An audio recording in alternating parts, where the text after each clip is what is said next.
अस्सलाम वालेकुम, आप देख रहे हैं प्रोग्राम एक पेज और मैं हूं फरवा वहीद। नाज़रीन, ईरान और अमेरिका के माबैन बातचीत तो चल रही है मगर साथ ही साथ हमले भी शुरू हो चुके हैं। गुज़श्ता कई दिनों से जंगबंदी का मुआहदा बरकरार है और मुस्तकिल जंगबंदी के लिए मुआहदे की तजावीज़ का तबादला भी हो रहा है, मगर जब मुआहदा होने के करीब आता है तो अमेरिकी सदर ट्रंप कोई धमकी आमेज़ ट्वीट कर देते हैं या फिर मुआहदे की तजावीज़ से यू टर्न लेते हैं और नई शिकें डाल देते हैं।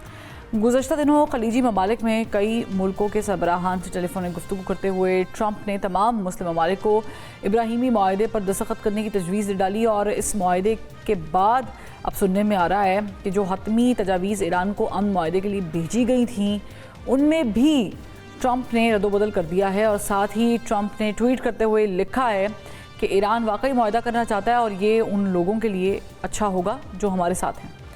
सदर ट्रंप ने मशवरा दिया है कि बस इत्मीनान रखें और सुकून से बैठें, आखिर में सब अच्छा होगा।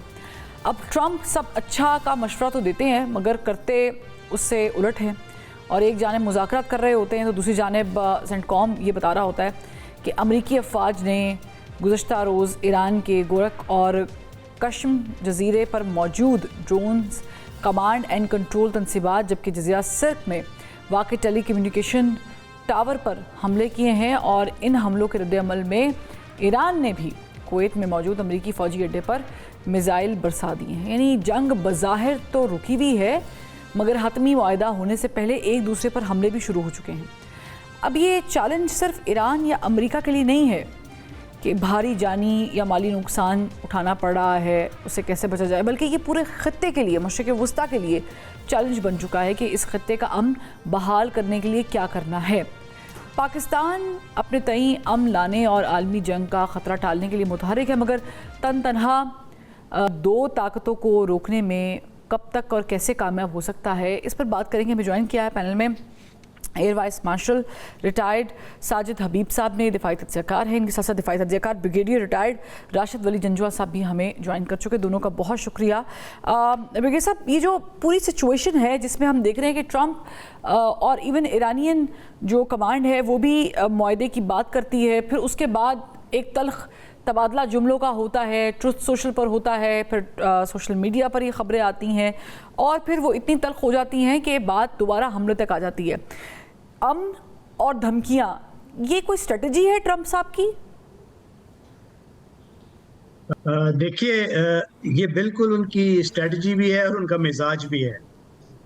एक बहुत मशहूर किताब है एट वार विद आवरसेल्व्स, इनके पुराने नेशनल सिक्योरिटी एडवाइज़र होते थे जिन्होंने डायरेक्शन ऑफ ड्यूटी वो किताब भी लिखी, मैकमास्टर साहब। तो उन्होंने इनकी शख्सियत का बड़ा अच्छा खाका उस पूरी किताब में बयान किया है और जिसमें वो इनकी मर्क्यूरियल तबीयत और इनकी जो कॉन्ट्रेरीनेस, कोई भी फैसला करते हुए ये ऑपोजिट व्यू लेना, जल्दी से व्यू पॉइंट अपना बदलना, मैवरिक की तरह एक्ट करना, ये उनकी तबीयत का खासा है और यही वो स्ट्रेटजी इसमें बरूएकार ला रहे हैं इन टॉक्स में।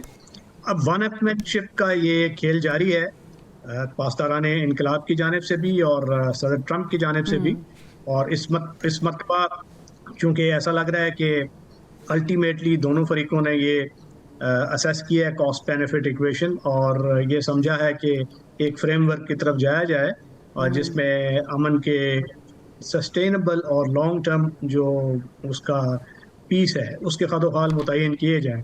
अब सदर ट्रंप उसमें से मैक्सिमाइज़ करना चाहते हैं अपना एडवांटेज और इसीलिए बार बार वो गोल पोस्ट्स को आगे कर देते हैं। ख़ास तौर पे वो एक जौहरी सलाहियत से मुकम्मल दस्तबरदार करना ईरान को, जो कि इजराइल की ख्वाहिश भी है। और याद रखिए कि इजराइल की लॉबी किस कदर मुतहर्रिक है, किस कदर इन्फ्लुएंशियल है सदर ट्रंप पे, और वो उसकी वजह से भी चाहते हैं कि जो न्यूक्लियर डस्ट है उसको भी अमेरिका उठा के ले जाए। IAEA के जो सेफ गार्ड्स हैं उससे हट के ईरान को मुकम्मल पीसफुल जो सलाहियत है उससे भी दस्तबरदार कर दिया जाए। और ये वो नुक्ता है जिस पे मेरा ख्याल है पास्तारान इनकलाब, उनकी अंदरूनी क़यादत, उसमें भी वो मुनक़सिम है, उनमें भी डिफरेंसेस हैं और ऐसे धड़े हैं। वो चाहते हैं कि ईरान जो है ये बरकरार रखे सलाहियत, इस वजह से ये मामला up and down roller coaster की तरह जा रहा है। ठीक है, यानी कि ये हम कह सकते हैं कि लास्ट मिनट में एवीएम साहब वो कुछ they need to buy something for their nation and they're playing cards. But चूँकि इसराइल का भी जिक्र हुआ है, Israel very optimistic about this ongoing war, as in कि नेतन्याहू मुतादिद इंटरव्यूज़ में भी कह चुके हैं, और बल्कि भी रिसेंटली आपने देखा होगा एक कॉन्फ्रेंस पे भी उसने बोला, उसके लिए तो बड़ा क्लियर है कि ये जंग हल नहीं होने वाली, इसका कोई रास्ता नहीं निकलने वाला. क्या हम ये कह सकते हैं कि ट्रंप भी यही चाहता है कि इसका हल ना निकले, क्योंकि कभी वो इब्राहिमी मुआहदे की बात करते हैं, उस पर पाकिस्तान का भी रद्दअमल बड़ा स्ट्रांगली आता है, फिर वो वहाँ से यू टर्न लेते हैं, उनको वो समझ नहीं आती, तो फिर वो इस तरफ आ जाते हैं कि वो धमकी देते हैं. और फिर अभी कुछ देर पहले जो अब्बास अराक्ची है, उन्होंने भी ट्वीट किया है कि this US and Israel are responsible for any consequences जो किसी भी वायलेशन के नतीजे में है. How do you see that? शुक्रिया फरमा. अब इतनी देर हम देख चुके हैं ट्रम्प का इरेटिक बिहेवियर, ये सारी चीज़ें, इसके ऊपर बहुत बातें हम कर चुके हैं. और अब आप जो ट्रम्प के इर्द गिर्द लोग बैठे हुए हैं, उनकी बॉडी लैंग्वेज से भी आपको पता चलता है कि वो इस चीज़ से एग्री नहीं करते. जिस तरह हर दूसरे दिन वो एक एग्रीमेंट के नज़दीक पहुंचने वाले हैं, इस मंडे को हो जाएगा, शाम तक हो जाएगा, उसके बाद इसके ऊपर मार्को रूबियो भी पॉजिटिव बयान दे देता है. Even Pete Hegseth was quiet for some time, उसने भी कोई इसके अगेंस्ट कोई जवाब नहीं दिया. जेडी वैंस भी उसके फेवर में दे देते हैं, and then suddenly something happens. I think ये डिली टेलिंग ये ट्रम्प का ज़ाती बिहेवियर नहीं है, बिहेवियर उसका है. लेकिन अब इस चीज़ को जो अभी हो रही है, इसको मेरे ओपिनियन में, मैं इनकी जो लास्ट बात ही आपने जो की, आपने कहा नेतन्याहू की, ये जो वहाँ से कंट्रोल हो रहा है, ये सिर्फ ज़ायनिस्ट लॉबी अमेरिका में नहीं है, उसकी पॉपुलैरिटी डाउन गई है. अमेरिकन पब्लिक में हमने देखा 34%, जेन ज़ी में तो काफ़ी कम हो गई है. इजराइल की जो फेवर है, लॉबी एग्जिस्ट करती है. पर आई थिंक आप एप्स्टीन फाइल कह लें, जो भी कह लें, ये वहाँ से टेल ट्विस्टिंग हो रही है. आप देखिए कि जब लास्ट वीक या 10 दिन पहले था, जब हमारे फील्ड मार्शल ने लास्ट चक्कर लगाया, और उसके बाद बड़ी होप थी और सब कह रहे थे कि होने वाला है. अगर आपने उस वक्त इजरायली मीडिया पढ़ा हो तो उसमें एक शिक शामिल थी कि इसके साथ तमाम महाजों पे जंग बंदी होगी, जिसमें लेबनान शामिल था. अब देखिए कि इस पूरे प्रोसेस में इजराइल जो इसका ऑब्जेक्टिव इधर वाला अचीव नहीं हुआ, तो वो सदन लेबनान की तरफ वो जा रहा है, और उसने डेली 3-4-5 गांव को खाली कराता है, इलाकों के ऊपर कब्जा भी कर लिया है. ये भी लास्ट ही अब देखिए, अब तो वो रिवर से आगे निकल गया. लोग कहते थे कि शायद रिवर तक जाएगा, रिवर से आगे निकल गया. वो पुराना फोर्ट भी उसने ले लिया है. तो मेरे ख्याल में, क्योंकि उस वक्त ये बड़े अपसेट थे, और इनका एक जो एक्सट्रीमिस्ट है जिसने वो फ्लोटिला वालों के साथ भी बड़े उनके साथ वो उसकी वीडियो चली थी, उनका एक वजीर जो यस, उसने भी इवन कहा था कि ये जो एग्रीमेंट कर रहे हैं, ये तो इसराइल के बिल्कुल फेवर में नहीं है, ये हम नहीं होने देंगे. तो आई थिंक ये सारा टाइम जो है ये इसराइल को दिया जा रहा है, ताकि लेबनान के जितने एरिया के ऊपर वो कर सकता है, और उसको नया उन्होंने शामिल कर लिया अपने, अभी जो रिवर तक चले गए और आगे जाने का भी कह दिया है.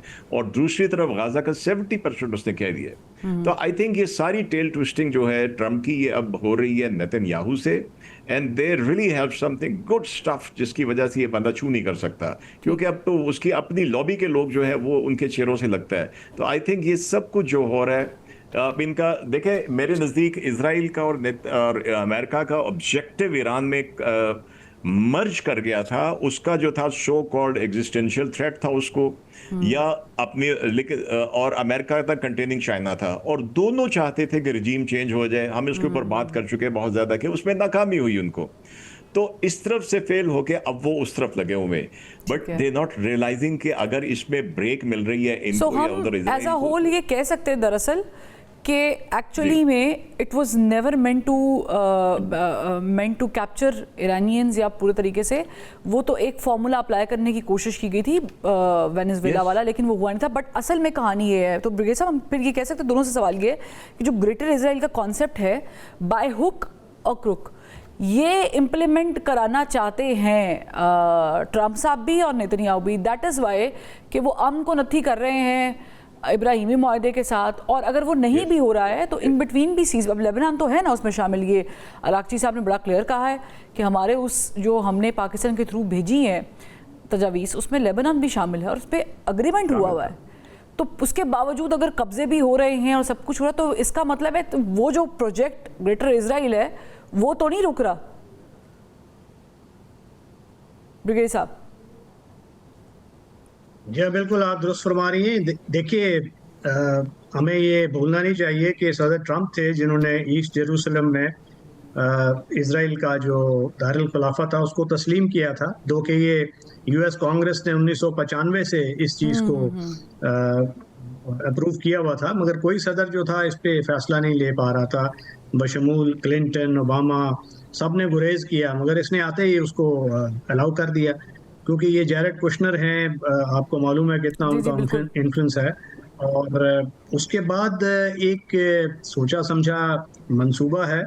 नेतन्याहू साहब को मालूम है कि वो इस वक्त अगर अक्टूबर में इलेक्शन में जाते हैं without a semblance of victory, तो वो हारेंगे इलेक्शन और जेल जाएंगे, क्योंकि उनके ऊपर करप्शन के इल्जामात हैं। फॉरएवर जंग उनको सूट करती है, इसलिए उन्होंने लेबनान में ये एक नई जंग छेड़ ली है as an insurance to himself. और अब वो लितानी रिवर उसको क्रॉस करके और किले जो साउथ लेबनान जो 1982 में सिचुएशन थी, अब उतना वहाँ तक पहुँच चुके हैं जो इस कदर शिद्दत से इसराइल ने हमला किया हुआ है। और गाज़ा का मामला आपके सामने है, 70% से ज़्यादा उनके कब्जे में है, आगे भी वो उसके दर पे हैं। वेस्ट बैंक इसमें सवाए 18% जो कि पैलेस्टीनियन अथॉरिटी के पास है, बाकी सब पे उनका कब्जा है, और इस 18% के भी ये दर पे हैं। तो ये इसको सूट कर रहा है ये जंग, और ईरान को भी इसलिए ये इस तरीके से कंप्लीट सबड्यू करना चाहते हैं, क्योंकि सेम्बलेंस ऑफ रेजिस्टेंस वहाँ से आए ना। उनका ऑब्जेक्टिव तो डेफिनेटली ये था कि ये रेजीम तब्दील हो, और अगर ये रेजीम बरकरार रह जाता है तो ये याद रखिए कि ये एक रेवोल्यूशनरी रेजीम है, और इसकी आइडियोलॉजी में ये शामिल है कि इसने रेजिस्ट करना है। सो ये बहुत मुश्किल होगा कि इसको कोई ईजी एग्रीमेंट दे के ये जाने देंगे। इसलिए बार बार ये टॉर्पीडो हो रहा है, क्योंकि मामला बिल्कुल वो 2-4 कदम लबे बाम रह गया। तो अब वो आहिस्ता आहिस्ता ऐसा लग रहा है कि कहीं ऐसा ना हो जाए कि आउट ऑफ द फ्रस्ट्रेशन एक नया राउंड ऑफ अटैक्स हो, और ट्रम्प साहब अपनी दानिश में समझें कि मजीद सॉफन अप होगा ईरान और उससे वो हार्डन हो जाए। अब ये मामला कॉम्प्लिकेशन इसमें काफ़ी आ सकती है, मगर अभी तक तो ऐसा लग रहा है जैसे कि उनके रोज़ाना ट्रूथ सोशल पे बयानात आते हैं कि ये वन अपमैनशिप का खेल खेल रहे हैं, और वो पूरी कोशिश कर रहे हैं कि ईरानियन जो हैं वो मुकम्मल न्यूक्लियर जो कैपेबिलिटी है उससे दस्तबरदार हो जाएं, और उसके साथ साथ अपना हुर्मुज़ को मुकम्मल खोल दें टोल लेने के बगैर, और तब उनके ऊपर इंक्रीमेंटल रिडक्शन होगा। क्योंकि ये याद रखिए कि ये जो मल्टीलैटरल भी हैं, यूएस इम्पोज्ड सैंक्शंस भी हैं, और ये सैंक्शंस हटाने का एक मैकेनिज्म है, एक इंस्टीट्यूशन है स्विस बेस्ड, वो एक उसको प्रॉपर तरीके से उसको यूएन में डिबेट करके there is a whole process by which ये सॉफन होंगी और ये लिफ्ट होंगी, और उसमें उसको वो लिंक भी कर रहे हैं ईरान के बिहेवियर के साथ। तो ये इसमें बहुत ifs and buts and complications हैं। इम्पॉर्टेंट चीज़ ये है कि आपने हुर्मुज़ खुल जाए। अब आपने देखा मंडे को वो ब्रेंट क्रूड $94 पे चला गया, वेस्टर्न टेक्सास इंटरमीडिएट वो 91 पे चला गया। तो ये अप्स एंड डाउन्स एक हमारी जैसे जो ऑयल इंपोर्टिंग कंट्रीज हैं, इवन चाइना उसमें शामिल है, साउथ कोरिया, जापान, बड़ा एडवर्सली उनको इम्पैक्ट कर रहा है। अमेरिका को उसका इतना असर नहीं हो रहा, और इस वजह से वो इस वक्त एडमेंट है कि कभी वो नाकाबंदी ख़त्म करने का ऐलान करते हैं। नाकाबंदी याद रखिए कि ये एक एक्ट ऑफ वार होता है, तो वो इस वक्त हालत जंग में अगर उसको वो सॉफन करता है, उसके बाद अमेरिकी सेंट्रल कमांड ये भी बट पॉइंट यही है ब्रिगेडियर साहब कि वो उसको सॉफन करने की भी बात ईरान की तरफ से हुई थी, ट्रम्प साहब ने भी ये बात की थी, बट ऐसा लग नहीं रहा है कि एक्चुअली में यही प्रॉब्लम है जो वो बता रहे हैं कि यूरेनियम इनरिचमेंट हमारे हवाले करे। मुझे लगता है कि इससे ज़्यादा की कोई स्टोरी है जो वो चाह रहे हैं। उस पर खैर पहला डिस्कशन हम मज़ीद आगे बढ़ाएंगे, और साथ ही साथ जो यूरोपीय यूनियन की रहनुमा काया कलास के साथ मुश्तरका प्रेस कॉन्फ्रेंस की है डार साहब ने, ये 7 साल बाद विज़िट है। 7 साल पहले यूरोपीय यूनियन की किसी रहनुमा का विज़िट हुआ था। इस पर भी हम बात करेंगे ब्रेक के बाद। Welcome back. एवीएम साहब, आप भी समझते हैं जैसे ब्रिगेडियर साहब कह रहे थे कि वॉर ऑफ एग्रेशन हमें लग रहा है कि थोड़ा सा थमा है, तो आप ये कह रहे हैं कि एक और round of war of aggression जो है वो ट्रम्प की तरफ से हो सकता है? मेरे ख्याल में शायद उसकी तरफ ना जाए ट्रम्प को या उसके एडवाइजर्स को ये तो पता होगा कि अगर वो अपना रिकूप कर रहे हैं जो अपना जो उनके लॉसेस हुए हैं तो शायद नहीं बल्कि यकीनन ईरान भी उससे बेहतर तरीके से अभी उन्होंने अपनी एक रजब 21 या समथिंग एक उन्होंने अपनी बोट है जो स्ट्राइक बोट है जो 100 नॉटिकल माइल की स्पीड से जा सकती है उसको उन्होंने शो ऑफ किया है। तो उसी तरह ईरान भी तो अभी उनकी अपनी अमेरिकन की रिपोर्ट है कि उसने अपने 70-80% या 90% उसने अपने जो मिसाइल साइलोज थे उनको रिकवर कर लिया हुआ है और ईरान ने भी कहा कि हम पहले से ज्यादा रेंज वाले डिस्टेंस के ऊपर मार्क करेंगे। मेरी जाती राय में तो ये न्यूक्लियर डस्ट वर्ट सब एक हॉक्स है अपने लोगों को डराने के लिए या दुनिया को डराने के लिए कि असल में हम उनके एटम बम के पीछे पड़े हुए। I don't think so. अब मैं व्हाई वुड ईरान जिसके पास अभी उसने न्यूक्लियर वेपन बनाए भी नहीं है वो बना लेगा तो वो ईरान अमेरिका के जिसके पास लार्जेस्ट आर्सनल है उसको थ्रेट करेगा या किसी गल्फ स्टेट को करेगा या इवन इजराइल को करेगा जिसकी अपनी न्यूक्लियर पॉलिसी है कि any threatening assemblies we can go nuclear, ये उनकी डिक्लेयर्ड पॉलिसी है। तो why would Iran do that? मेरे से ये सारा होक्स है। इस दफा मेरे ओपिनियन में अमेरिकी लोग इतने गुमराह नहीं हुए, इतना प्रोपेगेंडा जो इनका हर वॉर में, इराक वॉर में, अफगानिस्तान में चलता रहा, वेपन्स ऑफ मास डिस्ट्रक्शन की बात हर किसी ने मान ली और वो चीज अब नहीं चल रही है। ये न्यूक्लियर डस्ट यूरोपीय यूनियन भी ल्यूर नहीं हुई, बर्तानिया भी ल्यूर नहीं हुआ। जी, जिस वक्त वो अपना ऑब्जेक्टिव अचीव कर लेगा नेतन्याहू वो इसको जब क्लियरेंस दे देगा तो मान जाएगा। आप देखिए कि एक हफ्ते के अंदर 3 दिन पहले आपने सुना कि now our ships are free to go back home. तो क्या हो गया उसके बाद? क्या हुआ था कि उसके बाद फिर से ब्लॉकेट जारी हो गया। अब ये चीजें फैलती जा रही हैं।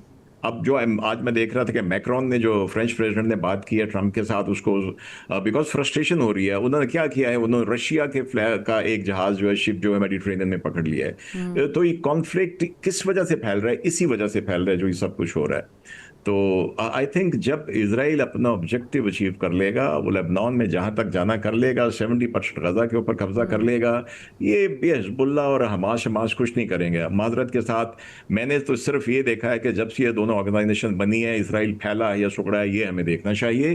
तो I think Iran will emerge as a stronger power definitely. और ये मेरे हिसाब से अगर इनका कोई एग्रीमेंट भी हो भी गया तो ये वॉलेटाइल सिस्टम इसी तरह चलता रहेगा। कहीं ना कहीं हफ्ते 10 दिन के बाद कोई एक इधर से कुछ जाएगा, एक इधर से कुछ जाएगा। ये स्टेबिलिटी मेरे नजदीक इतनी जल्दी आने वाली नहीं है। Will have to wait for mister Trump to go. यानी कि फिर वही बात होगी, the goal is bigger than what we see and that's a smoke screen जिसे हम अभी डिस्कस कर रहे हैं। और बल्कि मेरा ख्याल से 2.5-3 महीनों से हम यही डिस्कस कर रहे हैं सिंस फरवरी 28। बट मैं एक और टॉपिक की तरफ तवज्जो दिलाना चाहूँगी। ब्रिगेडियर साहब, let's start with you. Pakistan खत्ते की एक बड़ी ताकत है और यूरोपीय यूनियन का शराकत दार भी है। बड़े अल्फाज है, 7 साल बाद एक जो राउंड है पाकिस्तान का लगना और काया क्लास की तरफ से ये कहना, अब ये इतना अच्छा एडमिशन है पाकिस्तान का, एक इतना अच्छा वक़ार डिप्लोमेटिकली इमर्ज हुआ है पाकिस्तान बहुत सारे प्लेटफॉर्म्स पे। Now the world see us in a different way. आप इसको कैसे देखते हैं? अच्छी बात है, खुशाइन बात है। ये इस तरह के सफारती रवाबत और ये जो आपका कदो कामत बढ़ती है उसके डिविडेंड्स आपको मिलने चाहिए और मिल रहे हैं। मगर ये तो एक ऐसा दौरा है जिसमें यूरोपियन यूनियन और पाकिस्तान, उसके दरमियान हमें मालूम है कि ट्रेड है। पाकिस्तान टैरिफ लगाता है, यूरोपियन यूनियन नहीं लगाता। और यूरोपियन यूनियन चंद उन फरीकों में से है जिनके साथ पाकिस्तान का तजारती खसारा नहीं है बल्कि सरप्लस है। तो उन मामला पे बातचीत होगी। पाकिस्तान की प्रिविलेज एक्सेस GSP प्लस, ये अच्छी बात है कि चूँकि आपको जब सीरियसली लिया जाता है as an emerging middle power तो बाकी जो इकोनॉमिक उसकी डायमेंशंस हैं उसकी तरफ भी लोग आपको सीरियसली देखते हैं। But we have to be very careful क्योंकि इसको हमने फॉर ग्रांटेड नहीं लेना है अपनी जियोपॉलिटिकल हेफ्ट को। हमें अपने अंदरूनी जो रिफॉर्म्स हैं, इन्वेस्टमेंट क्लाइमेट है, लॉ एंड ऑर्डर है और जो फंडामेंटल स्ट्रक्चरल रिफॉर्म्स हैं इकोनॉमी में, in order to attract foreign direct investment और अपनी जो पोर्ट का इंफ्रास्ट्रक्चर है, गवादर की हम बात करते हैं तो गवादर को اور باقی جو پورٹس ہیں ان کو آپریشنلائز کرنے کے لیے جو نیسیسری لیجسلیشن یا جو باٹل نیکس ہے وہ ابھی تک ہم نے ریموو نہیں کیے ہیں. So we have to do that. اسی وقت ہم اس کو پورے آپٹیملی لیوریج کر سکتے ہیں. جیو پولیٹیکلی ملیٹریلی اس ڈومین میں ہم نے بہت کامیابی حاصل کی ہیں اور اس کا ہمیں فائدہ اکنامک کنیکٹیوٹی اور وہ روابط میں بھی ہو رہا ہے. But we have to show something for by way of our own economic sinews. وہ جب تک نہیں ہوگا تو نہ ہمیں چائنا سیریسلی لے گا نہ یورپین یونین. ٹھیک، یعنی کہ ہمیں we need to work on lot of platforms. اب اس میں ذرا اچھی خبر یہ بھی ہے کہ ایوم صاحب جو سینئر بھارتی دفاعی تجزیہ کار ہیں پروین سانی، وہ ہی از ٹاکنگ اباؤٹ کہ پاکستان کو بھی برکس میں شامل ہونا چاہیے. بھارت جو ہے وہ اکیلا ہے، تنہائی، یعنی یہ فیل ہو رہا ہے اب خطے میں آہستہ آہستہ کہ جو ہمارے جی ایس پی اسٹیٹس کو ہرٹ کرنے کی کوشش کر رہے تھے اب وہ چاہتے ہیں کہ ہم ان کے ساتھ شیئرنگ پہ آ جائیں یا ہم بھی ان کو اپنی ساتھ صف میں کھڑا کریں. تو I think it's very important to discuss کہ کیا اب ہم کہہ سکتے ہیں کہ are we in the position کہ اب اس دورے کے بعد قایا خلاص کے یا جو معاملہ چل رہے ہیں وی بیکمنگ اسٹرانگر.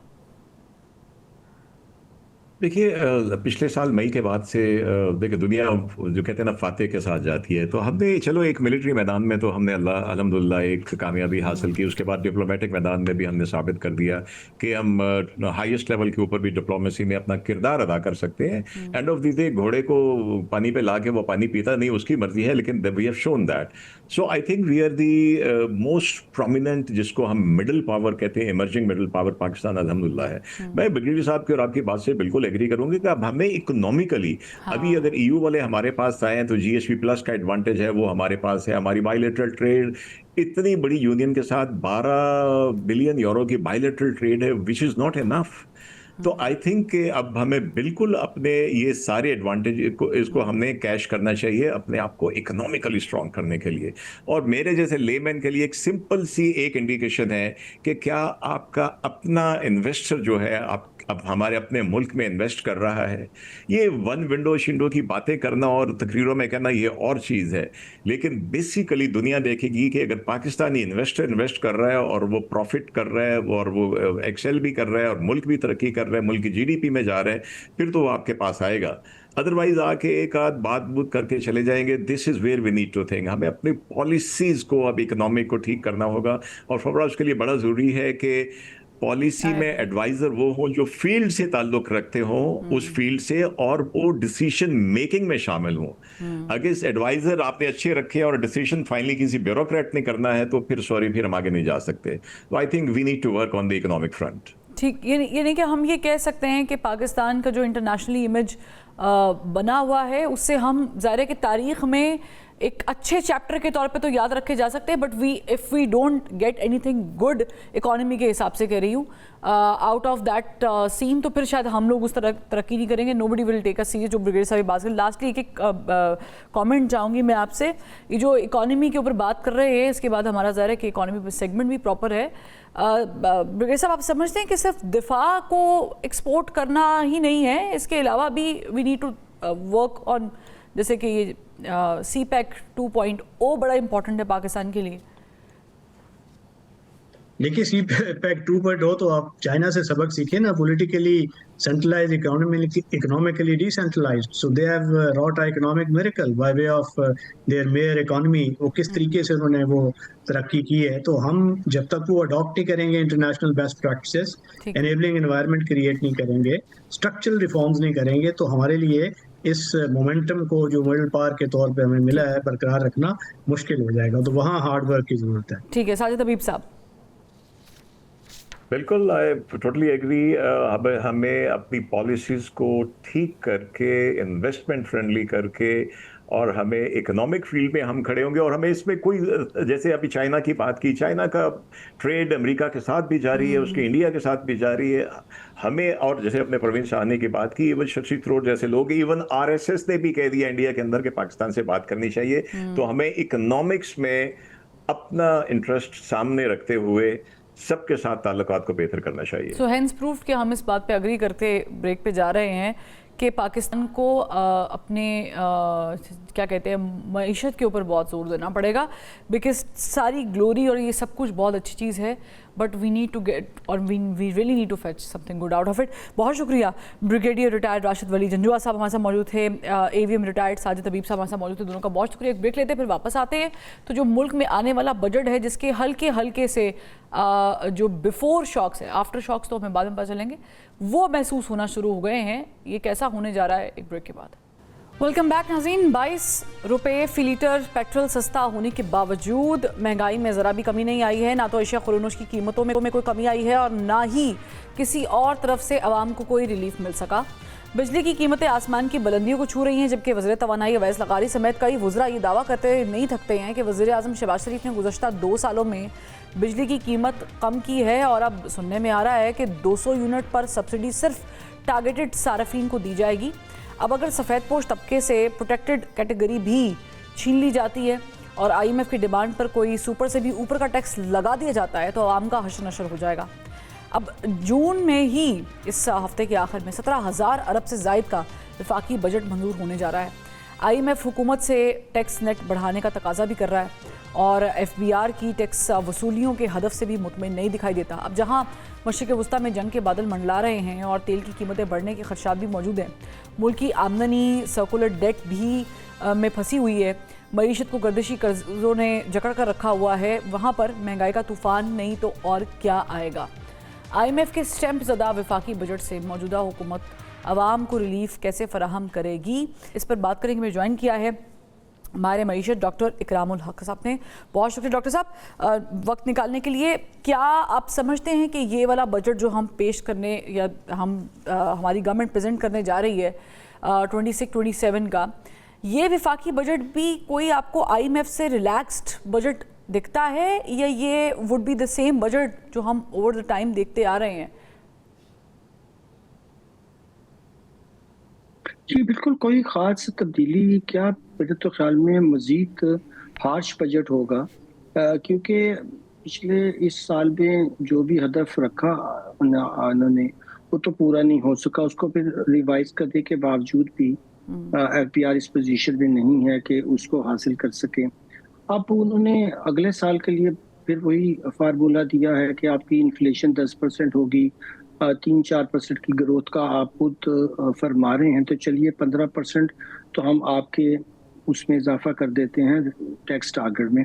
اب سوال یہی ہے، آپ نے بہت سی چیزوں کا ذکر فرمایا کہ یہ سارا انفلیشنری جو ہمارا مسئلہ ہے یہ اسی لیے پیدا ہو رہا ہے کہ کسی طرح بھی ہماری حکومت کو یہ بات سمجھ نہیں آ رہی یا وہ سمجھنا چاہتے نہیں یا سمجھ کر اس پہ عمل نہیں کرنا چاہتے ہیں کہ جتنی بھی اس وقت انفلیشن ہے وہ اصل میں ڈیمانڈ کی وجہ سے نہیں ہے بلکہ وہ کاسٹ پش کی گئی ہے. آپ نے اتنے زیادہ ٹیکسز لگائے ہیں بجلی پہ کہ اس کی کاسٹ ہی نیچے آنے کا نام نہیں لیتی ہے. پھر آپ نے فکس چارجز دینے ہیں، پھر آپ نے وہ تیل بھی باہر سے منگوا کر اس کا بھی آپ نے سرکولر ڈیٹ بھی کریٹ کرنا ہے. یعنی کہ یہ سارے کا سارا معاملہ تو ایک گورننس سے ریلیٹڈ ہے. اور اگر آپ آج یہ کہیں کہ جیسے PIA کو ابھی جان چھڑوا لی ہے کہ ہم بجلی کا کاروبار بھی نہیں کریں گے تو لوگوں کو بہت فائدہ ہو جائے گا، کیونکہ ضروری تو نہیں کہ حکومت ان چیزوں کو اگر افورڈیبل پرائس پہ نہیں دے سکتی ہے تو بلا وجہ لوگوں کو پریشان کریں، اور بلا وجہ لوگوں کو پریشان کرنے کا فائدہ بھی کچھ نہیں ہے. تو اب ایک ہی چیز رہ گئی ہے جس چیزوں کا آپ نے ذکر فرمایا کہ یہ جو ایک ڈیٹ سروسنگ ہے وہی پورا جب کرتی ہے وفاق کی حکومت صوبوں کو 57.5% دے کر ٹیکسز سے، تو اس میں ہی سارا ختم ہو جاتا ہے. تو باقی ساری چیزیں جو اس میں ڈیفنس بھی شامل ہے وہ تو پھر قرضوں سے لیا جا رہا ہے. تو فائدہ کیا؟ یا تو آپ اتنے زیادہ ٹیکس لگا کر یہ کہیں کہ ہمارا مسئلہ حل ہو گیا ہے، تو بنیادی مسئلے کو وہ نہیں ایڈریس کر پا رہے ہیں کہ سارے کا سارا ڈیٹ سروسنگ ہمارا بجٹ کھائے جا رہا ہے. اور IMF یہ کہہ رہا ہے کہ چلو آپ ڈیٹ سروسنگ کو چھوڑ دو، جتنے باقی آپ کے خرچے ہیں اتنا ٹیکس اکٹھا کر کے اور کچھ 2% تم اس کے اوپر GDP کا ہمیں سرپلس دے دو. وہ پھر صوبوں سے جا کر کہتے ہیں کہ دیکھیں ہمیں، کیونکہ آپ اس پہ ایکسپرٹ ہیں، اتنی بڑی تعداد میں 15.3 ٹریلین ٹیکس کلیکشن کا فار انسٹنس ہم دیکھ رہے ہیں کہ اگر ہدف ہے تو پاکستان جیسے ملک میں جہاں پر آلریڈی مہنگائی کی شرح میں لاسٹ ایئر سے اس ایئر میں بہت اضافہ ہوا ہے، 12 کو ٹچ کر رہی ہے دوبارہ سے، اور उसमें फिर आपने टैक्स कलेक्शन भी करनी है, टारगेटेड भी करनी है, राइट। टैक्स कलेक्शन की तरफ मैं भी बात इसलिए नहीं कर रही क्योंकि वो हमारे मुल्क में थोड़ा सा मुश्किल काम है, बट रियलिस्टिक लगता है आपको ये गोल जो एफबीआर को दिया जाता है? जी बिल्कुल भी नहीं। देखिए, आपने दुरुस्त फरमाया कि इकोनॉमी जो डॉक्यूमेंटेड है और जो उसके ऊपर टैक्स लगता है उसमें से तो इतना टैक्स नहीं निकाला जा सकता। सो होता ये है कि फिर जो बेचारे टैक्स नेट में किसी वजह से आगे हैं, आप सैलरी वाले लोग हैं, उनको तो नहीं छुपा सकते, एम्प्लॉयर ने टैक्स काट कर ही देना है, और बड़ी बड़ी कंपनीज भी नहीं कुछ कर सकती हैं। उनसे अब ये हालत आ गई है कि उन्होंने कोई तो छोड़कर चली गई हैं, कोई यूनिट्स बंद हो गए हैं, और रियासत को इस बात का पता भी है। बल्कि SIFC के जनरल सरफराज साहब ने तो ओपनली एक कॉन्फ्रेंस में कह भी दिया था कि आप तो फॉरेन इन्वेस्टमेंट की बात कर रहे हैं, ये आप जब सुपर टैक्स और इस तरह के टैक्सेस लगाएंगे तो ये तो लोकल मईशत भी नहीं चलेगी। तो बड़े वाज़ेह अल्फाज में ये बात हो चुकी है। अब दो चॉइसेस हैं, या तो आप टैक्स का ढांचा बदलें और वाकई जो अमीर लोग हैं उनसे टैक्स लें, मगर वो जो असम्बलीज में सारे बैठे हुए हैं एब्सेंटी लैंड ओनर्स, वो अपनी जमीन पे टैक्स देने को तैयार ही नहीं है, और उस पर IMF भी पूरी कोशिश कर चुका है, वो नहीं देते। फिर जो मराहत उनको मिली हुई है, जो आप और मैं फंड करते हैं, अब आप देखिए बड़े बड़े GORs के घरों के अंदर तो अभी 2-2 एकड़ में घर है, वहां पे कोई 4 कनाल का घर है, कोई 2 कनाल का घर है। इतनी बड़ी जो प्रॉपर्टी है, जो इतनी महंगी प्रॉपर्टी है शहर के अंदर, उसको आप अनप्रोडक्टिवली यूज कर रहे हैं, और अब सिर्फ अनप्रोडक्टिवली यूज नहीं कर रहे, उसको फंड करवा रहे हैं आप लोगों से, और उसको अगर लीज कर दिया जाए, वहाँ बड़े बड़े डाउन टाउन बने, गवर्नमेंट के पास ही जमीन रहे, मगर जैसे बड़े शहरों में पूरी दुनिया में होता है कि सिटी गवर्नमेंट उसको लीज करती है और अपना खर्चा चलाती है, वो मॉडल जो पूरी दुनिया में कामयाब हैं, हम क्यों नहीं कर पा रहे हैं? क्योंकि जो ऊपर खास लोग जो ये पॉलिसीज बनाते हैं, उनकी लाइफ तो सारी कंफर्टेबल है और उनको हर तरह की मराहत मिल रही है, चाहे गोल्फ कोर्स हो, चाहे रेस्टोरेंट ये जो हो, आप बात चाहे कर रहे हैं गाड़ी डॉक्टर चाहिए साहब, हो। Sorry to cut you here, बड़ी इंपॉर्टेंटली इसको डिस्कस करना इसलिए भी बहुत डिटेल में ज़रूरी है क्योंकि लोगों को पता नहीं है कि 18वीं तरमीम के बाद कौन कौन सी चीज़ें एक्चुअली में वर गिवन टू प्रोविंसेस, और फिर उसके बाद क्या स्ट्रक्चर क्या होना चाहिए था विफाक का, जिसका बजट एक बड़े लेवल पे होता है और उस पर बड़ा डिपेंड होता है मुल्क का। Since we talking about NFC award, आपको पता ही होगा 28वीं तरमीम के ऊपर भी बातचीत चल रही है, सारा कुछ है, और ये रिलेटेड आपकी इकॉनमी के साथ ही है। ये भी एक बड़ी सिंपल चीज़ सामने आती है कि क्या विफाक को इतनी ज़्यादा मिनिस्ट्रीज़ की ज़रूरत होती थी या है, जितना एक ब्रॉडर लेवल पर जो है वो फैलाया गया है मिनिस्ट्रीज़ को। और कट डाउन अगर मैं आपसे पूछूं, फॉर इंस्टेंस टैक्स की मद में तो हम बात कर रहे हैं, बट खर्चों की मद में, चूँकि आपने इसको बड़ा अच्छा बताया है, क्या विफाक उसमें क्या कंट्रीब्यूट कर सकता है? विफाक तो हर टाइम रोता रहता है कि 18वीं तरमीम ने हमें बर्बाद कर दिया, सूबों ने हमारे पास कुछ रहने नहीं दिया। जी देखिए, जब पाकिस्तान बना था तो हमारे कायद थे, उन्होंने फरमाया था कि 4 सिर्फ सब्जेक्ट वफाक के पास होंगे, उसमें डिफेंस था, उसमें फॉरेन अफेयर्स थे, करेंसी था और कम्युनिकेशन। इसके अलावा तो कोई चीज़ रखना ही नहीं चाहते थे। मगर जो बाद में हमें सेंट्रिस्ट माइंड मिला, उसने ये किया कि सारी चीज़ें मरकज़ में इकट्ठी कर ली। अब ये तो हो नहीं सकता ना कि आप इस्लामाबाद में हुकूमत चला रहे हैं इतनी बड़ी मशीर और इतनी मिनिस्ट्रियों के साथ, और आपको ये भी पता हो कि एक दूर दराज बलूचिस्तान के इलाके में लोगों की क्या नीड्स हैं। अब 3rd टियर की गवर्नमेंट हमने बनने नहीं दी, जहाँ पे कोई दुनिया में मॉडल ये होता है कि पैसा डायरेक्टली दिया जाता है लोकल गवर्नमेंट्स को, और वहाँ इलेक्टेड लोग होते हैं और वहाँ उन्हें मजबूरन काम करना पड़ता है क्योंकि उन्होंने अपनी कम्युनिटी में रहना है और अगली दफ़ा उनसे वोट भी मांगने हैं। अब अच्छे कम्युनिटी स्कूल्स होते हैं, अच्छे कम्युनिटी हॉस्पिटल्स होते हैं, ये सारी बातें 18वीं तरमीम के वक्त डिबेट हुई और यही फैसला किया गया कि देखिए अगर वफाक चलाना है तो हमें ये सारी चीज़ें लोगों को उनके डोर स्टेप पे देनी पड़ेंगी, और उसके लिए ज़रूरी है कि पैसा जो है वो वफाक से निकल कर सूबों में जाए। मगर सूबों ने क्या किया कि वो पैसा अपने पास ही रख लिया और नीचे कोई सी ने भी सीरियसली 3rd टियर की गवर्नमेंट बनाने की कोशिश नहीं की। अब जो होना चाहिए मेरे हिसाब से वो ये होना चाहिए कि प्रोविंशियल फाइनेंस अवार्ड्स होने चाहिए, जैसे आप देखें कि हमसाया ममालिक में है और दूसरी फेडरेशंस में है, और ये पैसा उनको मिलना चाहिए ताकि वो और वहाँ के लोग अपने टैक्सेस भी खुद पे करें और अपने ऊपर वो उसका खर्चा भी करें। इससे ही पाकिस्तान जो है वो आगे तरक्की कर सकेगा। वरना अगर ये इतनी बड़ी फौज जो है मिनिस्टर्स की और उनके नीचे मिनिस्ट्रियों की और फिर डिवीजन फिर डिपार्टमेंट्स, अगर आप सिर्फ इस्लामाबाद का जायजा लें तो इतनी वहाँ पे फजूल किस्म की मिनिस्ट्रीज और डिपार्टमेंट्स हैं कि आदमी की अकल हैरान हो जाती है कि और उसका कितना खर्चा اور پھر وہ جن گھروں میں رہتے ہیں، جیسے میں عرض کر رہا تھا کہ آپ زیادہ دور نہ دیکھیں، آپ صرف 2 شہروں کے اندر ان کے جیو آرز دیکھ لیں تو آپ حیران ہو جاتے ہیں کہ بھائی یہ کس طرح کی لائف سٹائل ان کا، اور وہ پیسہ تو ہم ہی دے رہے ہیں نا. دیکھیں جو بھی وہ قرضہ لیں گے وہ بھی ہم سے ہی ٹیکسوں کی شکل میں وصول کریں گے. اور پھر اب انہوں نے سوچا کہ یہ پیٹرول تو ہر ایک نے خریدنا ہی ہے، تو ہم اس کے اندر کیوں نہ پیٹرولیم لیوی 107 روپے کر دے. پہلے تو ماشاءاللہ 150 کر دی تھی، پھر بہت شور بچا تو 107. اب 107 روپے پر لیٹر ایک غریب آدمی بھی دے رہا ہے اور ایک امیر آدمی بھی دے رہا ہے. یہ کس طرح کی ٹیکسیشن ہے کہ آپ اس کی ایک معمولی سی انکم کے اوپر اتنے ہیوی ٹیکسیشن کر رہے ہیں، اور ایک امیر آدمی کو کیا فرق پڑے گا؟ وہ تو 107 بھی دے دے گا، لیکن اس کی ریئل انکم کا کون ٹیکس کرے گا؟ یہ بڑا چیلنج ہے جو آپ نے بھی فرمایا کہ یہ ہی پاکستان سے ہو نہیں پاتا. اور پھر ہم انڈائریکٹ ٹیکسز پہ، ود ہولڈنگ ٹیکسز پہ، بجلی کے بلوں کے ساتھ ٹیکسز پہ، ایسی چیزوں پہ آ جاتے ہیں جو کہ اسینشلی لوگوں نے استعمال کرنی ہی کرنی ہے. تو ہمیں پتا ہے کہ یہاں کاسٹ آف کلیکشن بھی نہیں ہوگی.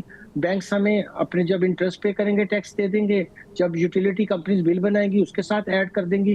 تو جو مشینری ہے وہ ہاتھ پہ ہاتھ دھرے بیٹھی ہے، اور وہ لوگ ان ٹیکسڈ جو پیسہ بنا رہے ہیں ٹریڈ میں اور دوسری چیزوں میں، وہ صاف نظر آتا ہے، ان کا کنزمپشن پیٹرن نظر آتا ہے، مگر ان کو وہ ہاتھ نہیں لگاتے اور وہ بھی اپنا ٹیکس ہم پہ پاس آن کر دیتے ہیں. مثلا آپ دیکھیے تاجروں کے اوپر فکس ٹیکس کی بات ہو رہی ہے، انہیں کیا فرق پڑے گا؟ وہ قیمتوں میں ایڈ کر لیں گے.